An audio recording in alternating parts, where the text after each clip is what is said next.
um pobre otaku virgem, finalmente havia encontrado seu verdadeiro amor. Esse otaku se chamava Sokka Fortes Kyodesho. Mas ele acabou descobrindo que seu amor tinha saído do Arkham no ano passado. E agora ela já mandou 2 de seus colegas de classe de Sekai. Um foi de trem e o outro foi de corda. Agora eles estão se organizando para tentar identificar quem era Tsubasa. Afinal, eles só tinham trocado umas mensagenzinhas e uns nudes, mas nunca se encontraram e nem mesmo ele tinha visto uma foto do rosto completo dela. Mirai, ainda abalado com a necessidade repentina de fugir, escuta novamente o barulho nos arbustos. Coco olha em direção à floresta e diz que cuidará da situação. Então ela pega um alarme de segurança, puxa o pino e um som agudo e ensurdecedor ecoa por todo o campus. Rapidamente, a polícia universitária chega ao local. Coco aponta para a floresta, mas após uma busca, nada é encontrado. Por enquanto, eles estão seguros, e Sokka agradece a Coco por sua reação rápida, ao que ela responde que não foi nada. De volta ao campus principal, Mirai sugere que fique em áreas movimentadas para garantir a segurança. Sokka fica surpreso ao descobrir que Coco carrega um alarme, e ela explica que uma amiga próxima foi ameaçada no passado por alguém perigoso. Então, preocupados com sua segurança, deram a ela o dispositivo. Mirai pergunta se era um perseguidor, mas Coco evita entrar em detalhes. Era eu lá perseguindo a Coco, chato pra caralho esse apito. Então Sokka nota que ela aperta a saia com força e sente-se preocupado por ela. Eles finalmente chegam à biblioteca principal e garantem que não foram seguidos. Lá começam a buscar materiais relacionados à garota que ninguém conhece. Sokka se sente culpado por ter envolvido Coco nessa situação,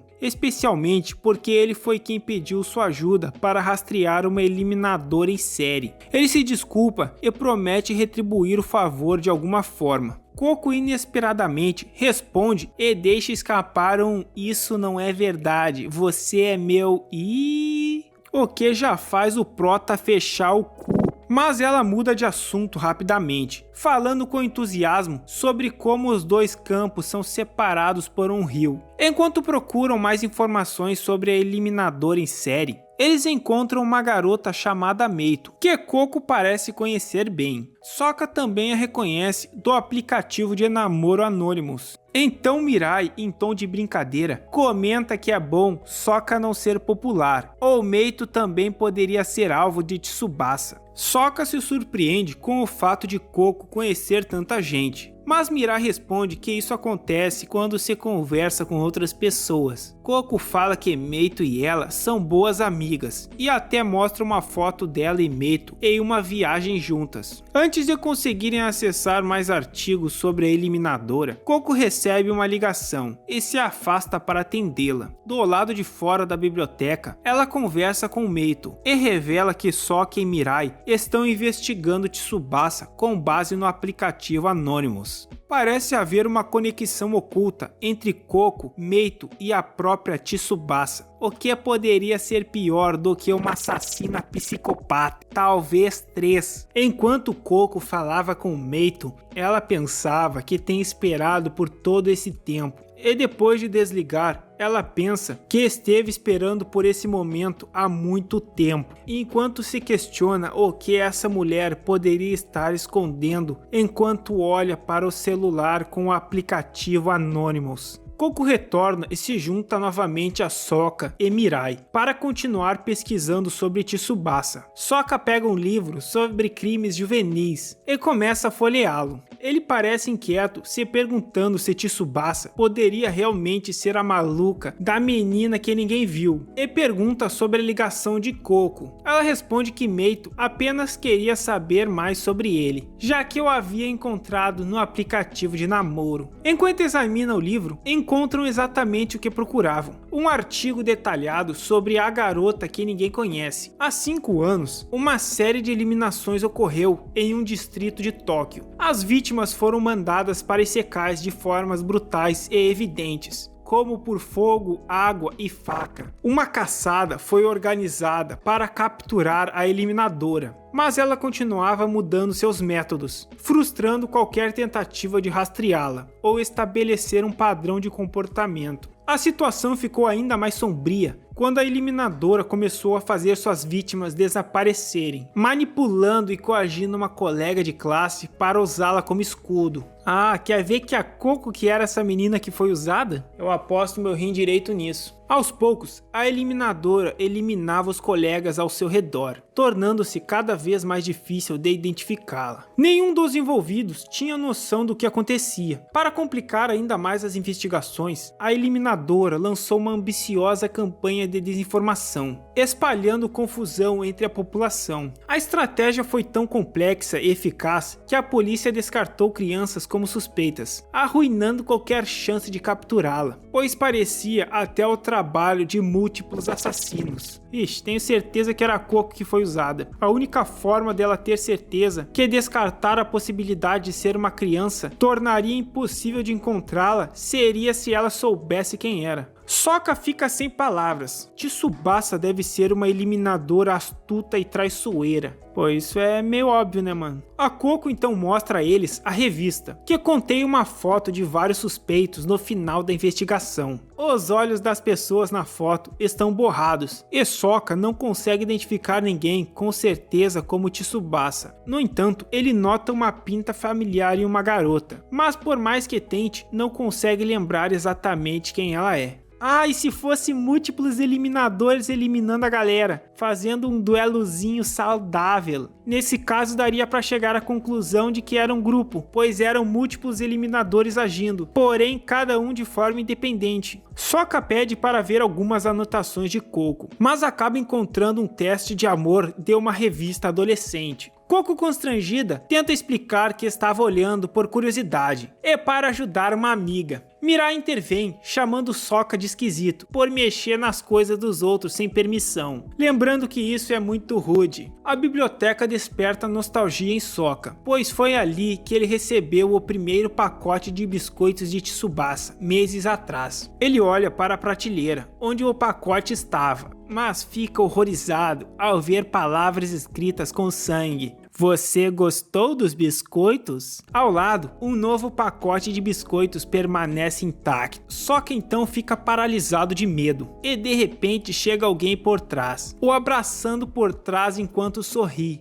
Sokka não entende, mas logo nota a pinta em seu rosto e lembra da foto de antes. Depois a mulher o cumprimenta, o chamando pelo seu nome completo: Sokka Fortes Kyodeshou. Bom, chegamos no capítulo 7. Aparentemente já temos 4 waifus maluquinhas identificadas, mesmo que ainda só uma delas seja oficialmente louca. As outras ainda estão sob análise. O que você tá achando dessa bosta dessa história? Acha que vai sair quantos vivos daqui? Sokka logo reconhece a pinta no rosto daquela dama apetitosa. A chegada repentina da mulher deixa todos nervosos. E Coco aponta que ela é a mesma garota da foto da revista. Então, enquanto a futura mãe dos meus filhos se aproximava de Sokka, assustado, ele a acusa de ser Tsubasa, mas a mulher nega enfaticamente. Rindo, ela pergunta quem era essa piranha. Mesmo assim, Sokka Fortes continua pressionando, exigindo saber o que ela quer dele e o que planeja fazer com seu cookie. A mulher então olha para a foto que ele mostrava e então aponta que o cabelo delas não é nem da mesma cor e que ela nem tem uma pinta no mesmo lugar. Tu pinta com meu pinto? Ela então pergunta se ele não se lembra e se apresenta como Saco Teçudo.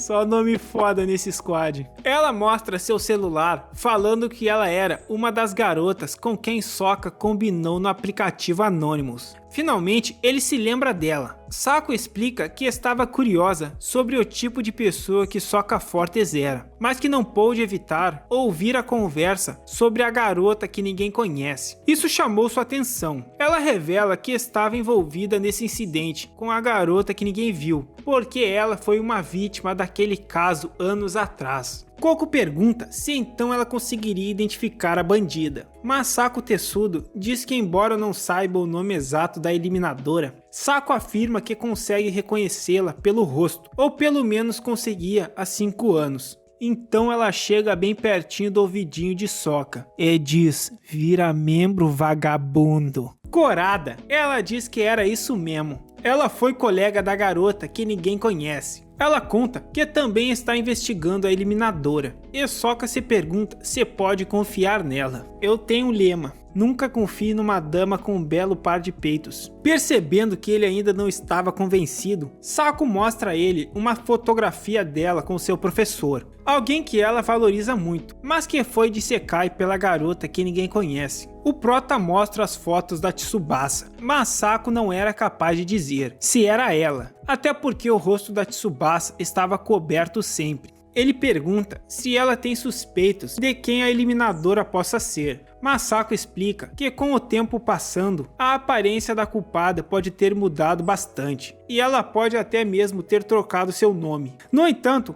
ela tem certeza de uma coisa: a eliminadora está atualmente na mesma universidade que eles. Sako revela suas 3 principais suspeitas. Huri, que tem uma aparência muito semelhante à de Tsubasa. Haruka, cujo comportamento parece se alinhar com o perfil da assassina. Lol, assassina, tomar no cu. Haruka é aquela idol lá meio random.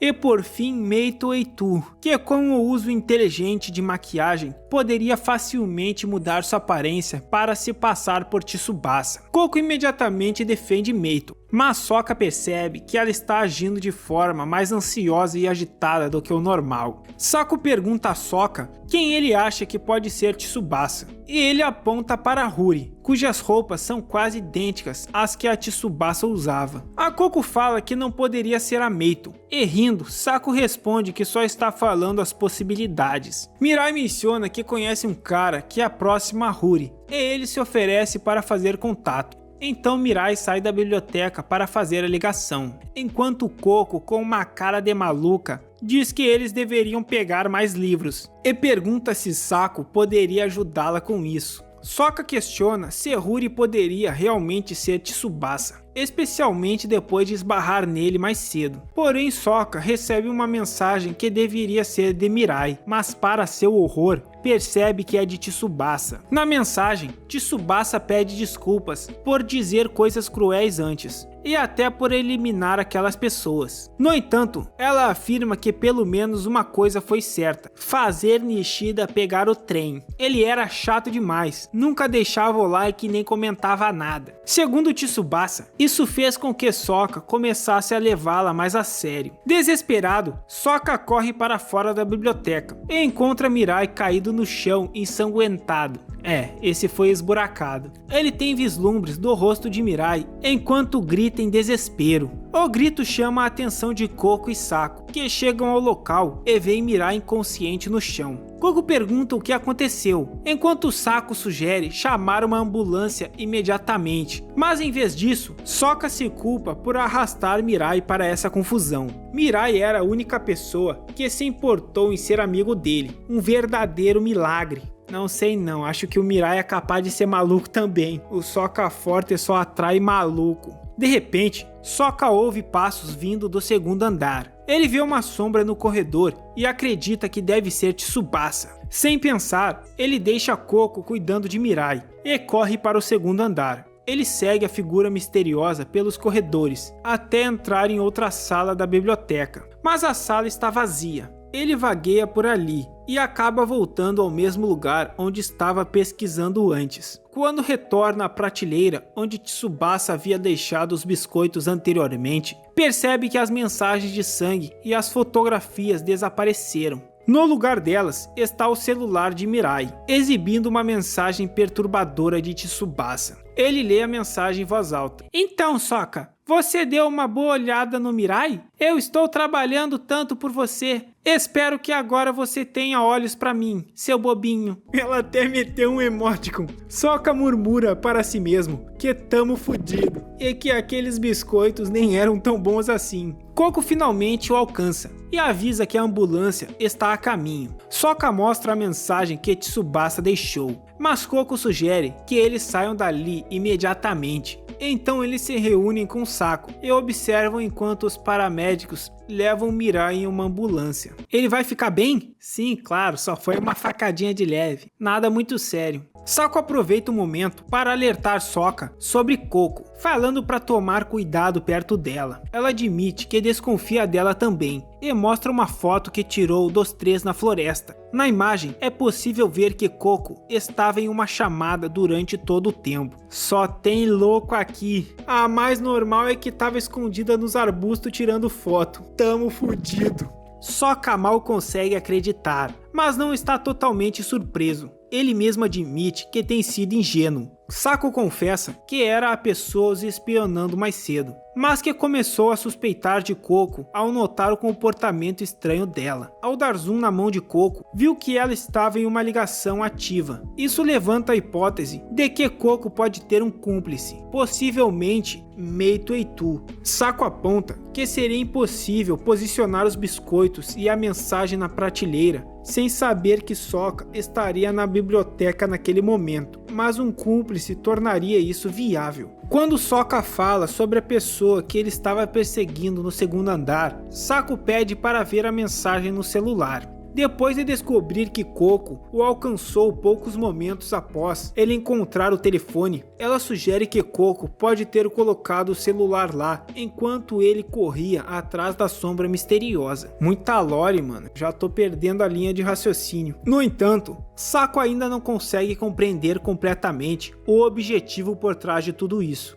Ela tem uma ideia brilhante, mas extremamente arriscada. Saco chama Coco e diz que ela e Sokka vão verificar a cena do crime para ver se esqueceram algo. De repente, ela agarra a mão de Sokka e os olhos de Coco se enchem de um profundo vazio infinito. Enquanto se afastam, Saco diz que eles podem pegar sua moto para sair dali. Confuso, Sokka pergunta sobre a evidência que eles iriam tentar achar, mas ela rapidamente fala que isso era uma mentira e que eles precisavam sair imediatamente daquele lugar, contando que a biblioteca foi projetada como um labirinto e permanecer lá seria perigoso. Nesse momento, Sokka percebe algo assustador. Foi Coco quem sugeriu que eles fossem à biblioteca. Sokka suspeita que tudo foi uma armação para tirar Mirai da equação. Então Saco o leva até sua motocicleta e pede que ele espere enquanto troca de roupa para pilotar. Sério, essas pessoas não entendem nada sobre se separarem enquanto há um eliminador em série solta. A primeira coisa que eu faria seria pegar uma 12 e grudar na parede para ter um cover. O que se mexer eu atiro.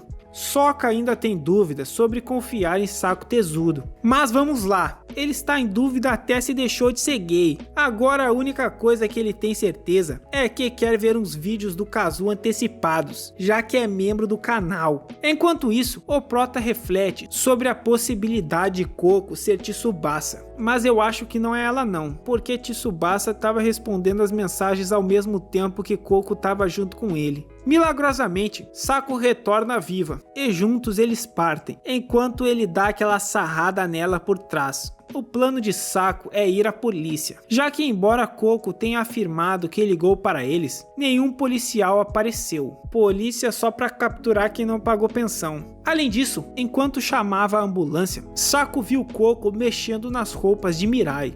Durante o trajeto, Sokka alerta Saco sobre um carro cruzando a intersecção. Mas para o horror de ambos, os freios da motocicleta falham e inevitavelmente eles colidem com o carro. Sokka luta para se levantar, mas eventualmente desmaia. Antes de perder completamente a consciência, ele vê uma garota caminhando em sua direção, amaldiçoando o fato de que tudo era uma armadilha. Ele se lembra de uma amiga de seu passado, mas suas memórias parecem estarem turvas e faltando pedaços. Após o que parece uma eternidade, Sokka acorda com o homem fumando um cigarro ao seu lado, sacudindo-o para despertá-lo. Ele tem perguntas. Sokka então percebe que está em um hospital. Uma enfermeira então aparece e ordena que o homem apague o cigarro. E ele o faz de má vontade, explicando que os ferimentos de Sokka são superficiais, mas precisará de uma cadeira de rodas por enquanto. O homem se apresenta como Jin, um detetive do departamento da polícia metropolitana. O prota engole em seco, e o polícia manda ele se mexer e vir logo. Eles vão para o lado de fora, onde Jin comenta sobre o ar fresco. 2 dias se passaram desde o acidente da motocicleta. Jin expressa simpatia pelo ocorrido e dá boas notícias. Saku está se recuperando bem. O único que não tá bem é o Mirai, aquele tá fudido. Em seguida, o detetive menciona que várias pessoas relacionadas a Sokka foram atacadas recentemente, como Nishida e Futami. Sokka considera se deve confessar tudo à polícia, mas teme ser punido por ter instigado os ataques, mesmo que de forma não intencional. Nesse momento, Jin abandona sua fachada amigável e confronta Sokka sobre seu envolvimento nas eliminações. Ele aponta que uma foto de Sokka foi tirada na cena onde Nishida foi passear de trem. Jin sabe que Sokka tinha uma rixa com Nishida e diz que é inteiramente possível que ele tenha contatado outra pessoa para fazer o trabalho sujo e que fingir ser uma vítima não é incomum afinal. O detetive revela que um homem recentemente se entregou às autoridades, confessando os cancelamentos de Nishida e Futami, o ataque a Mirai e até o acidente envolvendo Sokka e Saku. Mas Jin não acredita nessa história. Quanto mais ele investiga o suposto culpado, mais tudo parece artificial. Antes que Jin possa pressionar Sokka ainda mais, Saku, a futura mãe dos meus filhos, intervém. Então, Sokka explica que Jin é da polícia, o que a deixa meio surpresa. Mas Saku pede que ele volte outra hora. Então Jin apaga o cigarro e sai educadamente, mas ao passar por Saku, ele a reconhece do caso da garota que ninguém conhece. Isso reforça suas suspeitas de que o único capaz de planejar todos esses assassinatos seria o próprio Sokka. Que porra de conclusão é essa? Enquanto isso, Sokka está perdido em pensamentos. Ele reflete sobre o homem que se entregou, as suspeitas de Koko ser Tsubasa e as peças do quebra-cabeça começam a se acumular. Mas acima de tudo, ele quer saber quem é Tsubasa. De volta ao hospital, Saku cuida de Sokka, já que seus próprios ferimentos foram menos graves. Ela explica que passageiros de motocicleta geralmente sofrem mais, como no caso da concussão dele. Ela então pergunta mais detalhes sobre Jin e por que ele estava tão interessado em Tsubasa. E se ele estiver escondendo algo dela, ele poderia contar. É aí que Sokka decide contar tudo para ela. Depois de ouvir toda a história, Saku o tranquiliza, dizendo que já declarou à polícia que ele é inocente. Então ela tenta animar Sokka com uma sobremesa que comprou na loja do hospital, oferecendo para eles comerem juntos. Ele fica surpreso ao descobrir que alguém como Saku tem um gosto por doces. Então ela menciona que ele teve uma visitante inesperada,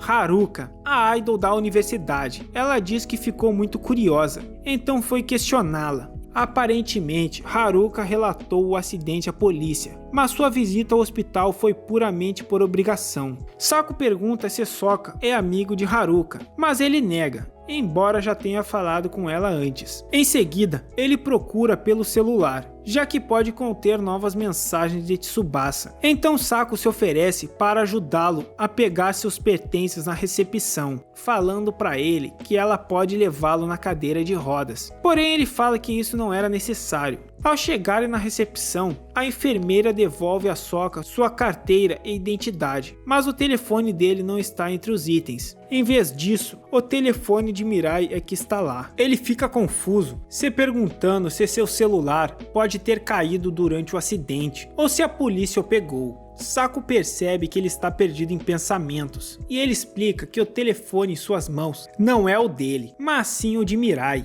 Porém, até onde sabem, Coco havia roubado esse telefone. Sako explica que o homem que confessou os crimes negou o envolvimento no ataque a Mirai. Além disso, a arma usada no ataque, um taco de beisebol, foi encontrada meio enterrada perto da biblioteca. Entretanto, até mesmo a polícia sabe muito pouco sobre Coco, que desapareceu logo após o incidente. Além disso, eles ainda não sabem quem sabotou a motocicleta de Sako. Sako então sugere que Sokka confira o que há no telefone de Mirai, que convenientemente não possui senha de desbloqueio. Mirai supostamente estava ligando para um amigo que conhecia Rory, e eles deduzem que essa pessoa deve ser uma garota chamada Rika, com base no horário da ligação. Sokka continua examinando o histórico de chamadas de Mirai, que consiste inteiramente de contatos femininos. No entanto, ele fica chocado ao encontrar uma ligação de Meito Eitu, mesmo depois de Mirai ter afirmado anteriormente que nunca havia encontrado ou falado com ela antes. O que Mirai está escondendo?